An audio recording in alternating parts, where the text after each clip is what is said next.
PT Medela Potensia Tbk mencatat kinerja solid sepanjang 9 bulan pertama tahun 2025 dengan pertumbuhan laba bersih 2 digit di tengah kondisi pasar yang kompetitif. Strategi diversifikasi dan efisiensi operasional menjadi pendorong utama keberlanjutan pertumbuhan perseroan.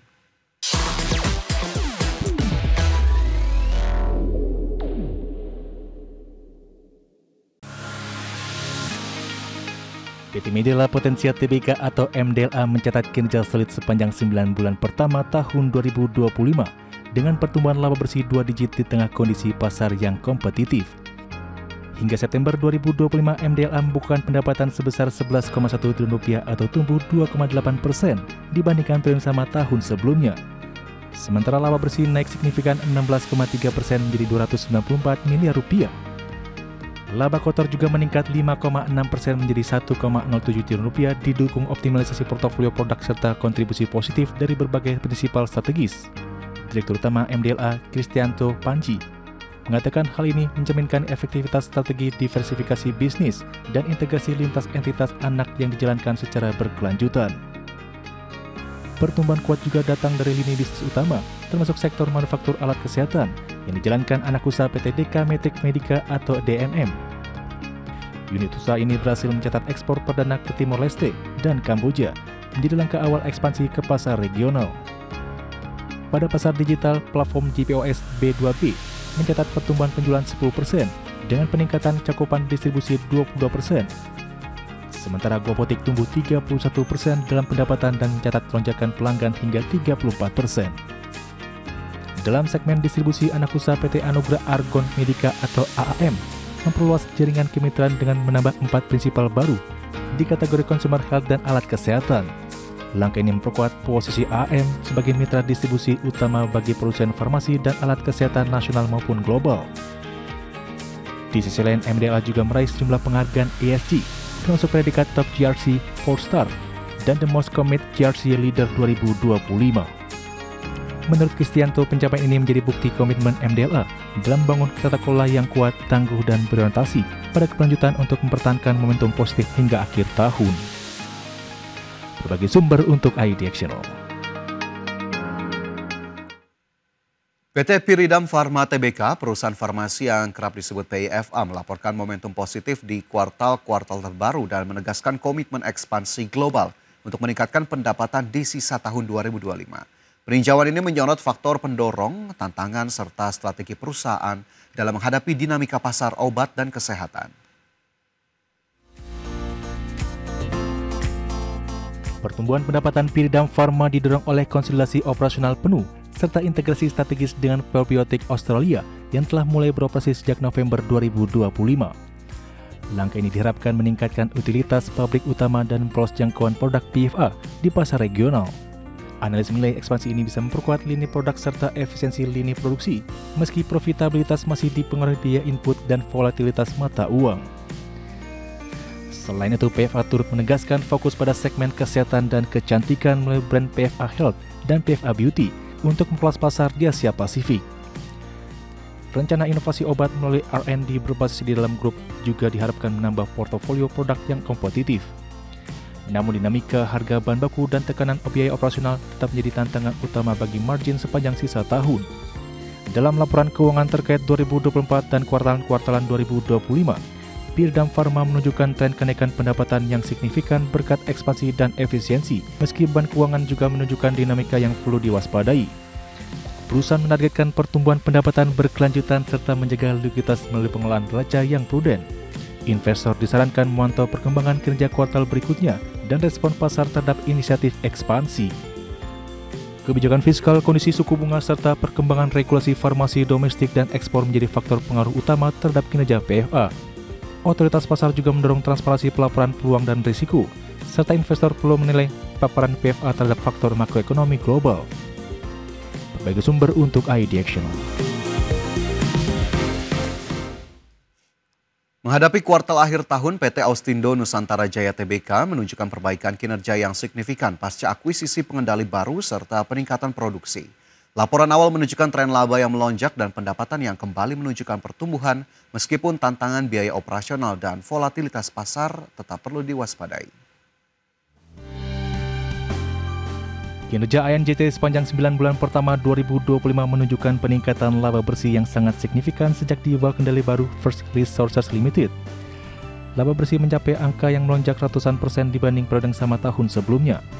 Didorong masuknya efisiensi operasional dan optimalisasi rantai pasok. Pendapatan juga menunjukkan tren positif didukung oleh peningkatan produktivitas dan realisasi harga jual yang kompetitif di pasar utama perusahaan. Di sisi lain, operasional ANJT memanfaatkan konsolidasi penuh sebagai katalis, efisiensi produksi, pengurangan BPOKO, serta peningkatan kapasitas produksi. Melalui integrasi dengan mitra strategis membantu memperbaiki margin meski beberapa lini usaha tetap menghadapi dinamika biaya input dan kurs. Pelaku pasar menilai angka ini sebagai potensi penting untuk menjaga likuiditas dan mendukung rencana ekspansi di kuartal akhir tahun. Sejumlah analis memperkirakan kinerja jangka menengah ANJT akan sangat dipengaruhi oleh kemampuan perusahaan dalam menjaga harga jual, mengelola biaya produksi, serta menjalankan strategi akuisisi yang telah dilakukan. Komitmen terhadap transparansi pelaporan dan pengelolaan risiko juga menjadi kunci perhatian bagi investor, terutama terkait perubahan kebijakan fiskal dan kondisi pasar komoditas yang dapat mempengaruhi margin. Sementara itu, dinamika ekspansi dan akuisisi yang membawa First Resources ke kendali perusahaan diharapkan membawa sinergi jangka panjang. Investor diperkirakan menilai dampak dari penjemuran neraca, peningkatan akses ke pasar baru, serta potensi peningkatan pendapatan bersih pada periode berjalan. Perkembangan laporan keuangan kuartal berikutnya akan menjadi fokus utama pada pemangku kepentingan. Berbagai sumber untuk IDX Channel.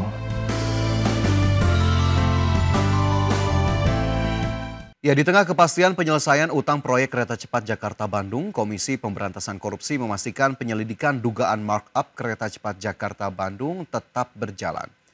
Menurut Wakil Ketua KPK, Johannes Tanak, penyelidikan dilakukan guna mencari tahu ada tidaknya dugaan tindak pidana korupsi terkait proyek tersebut. Penyelidikan juga dinilai penting guna memperoleh kepastian hukum.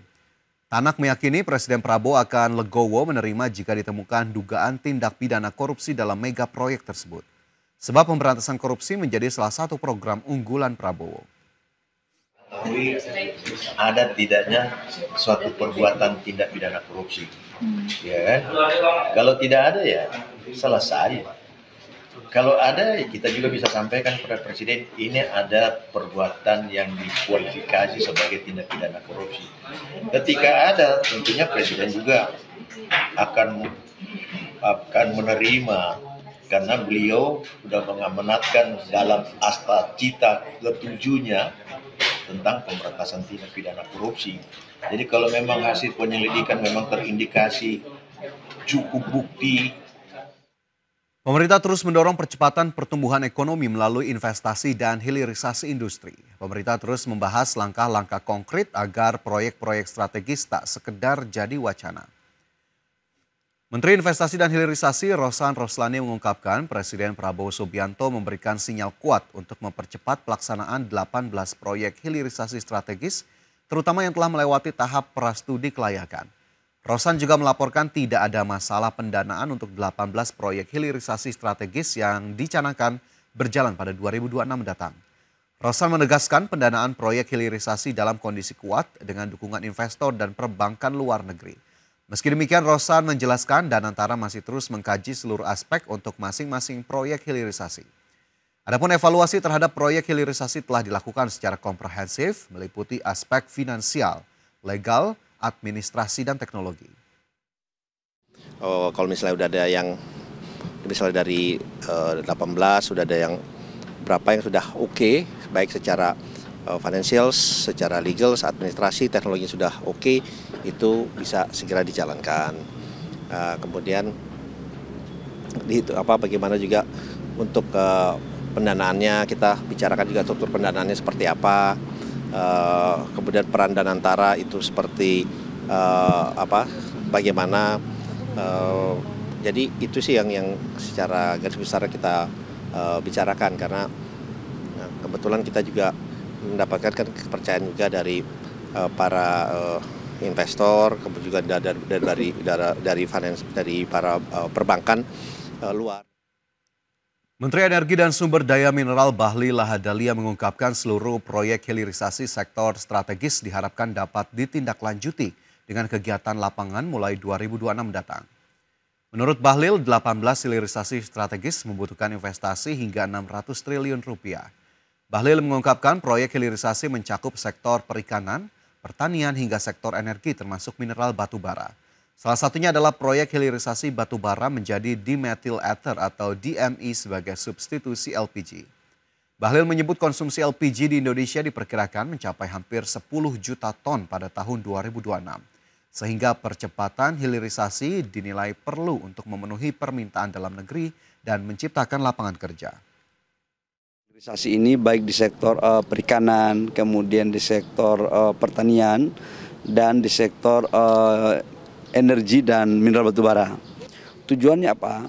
Dengan kita melakukan percepatan laporan mas proyek yang nilai investasinya hampir 600 triliun, maka ini akan menciptakan pertumbuhan ekonomi, menciptakan lapangan pekerjaan, dan produk-produknya itu menjadikan sebagai substitusi impor. Salah satu diantaranya adalah menyangkut dengan DME. Kita tahu bahwa tadi kita baru habis resmikan Cilegon, itu kita membutuhkan LPG kurang lebih sekitar 1,2 juta ton per tahun. Maka konsumsi kita nanti ke depan di 2026 itu sudah mencapai hampir 10 juta ton LPG. Tidak bisa kita lama, kita harus...